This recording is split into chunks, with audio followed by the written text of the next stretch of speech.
You're about to take a crash course in radio frequency and radio waves. It's just going to take a few minutes, and it'll actually help you out down the road as you start to use your radio more and more. Electromagnetic radiation is energy transmitted by atomic particles that travel in waves. As you can see, I've given you some waves. The distance between the waves is called wavelength. It can be measured just like anything else.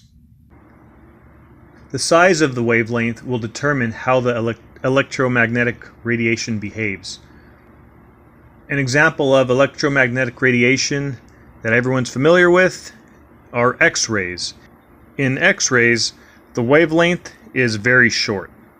If you stretched out your wavelength, the electromagnetic radiation would become visible, which we call visible light.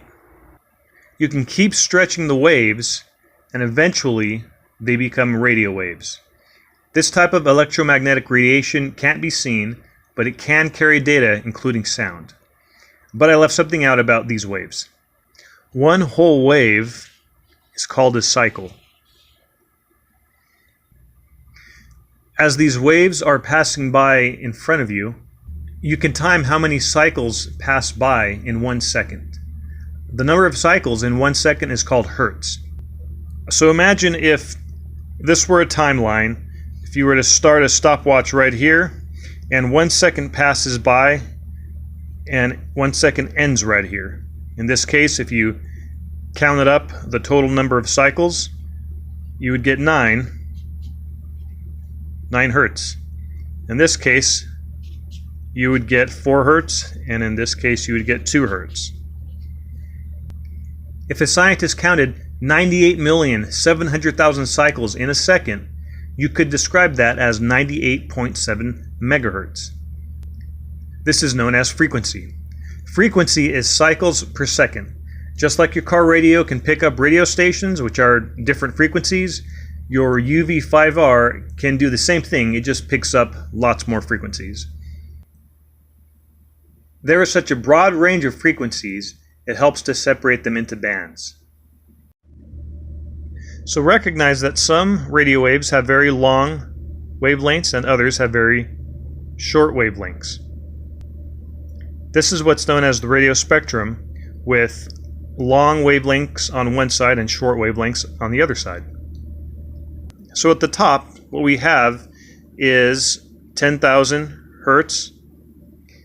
And as we continue down the spectrum, we get to 1,000,000 hertz, and at this point, it's easier to call them megahertz. So we progress to 10 megahertz, 100 megahertz, 1,000 megahertz, at which point it becomes gigahertz, and so on. Now, these numbers here are not exact. They're not even close to being exact. It just gives you an idea how your hertz will increase as your wavelength decreases. And these are grouped in what's called bands. On the low end, you have very low frequency,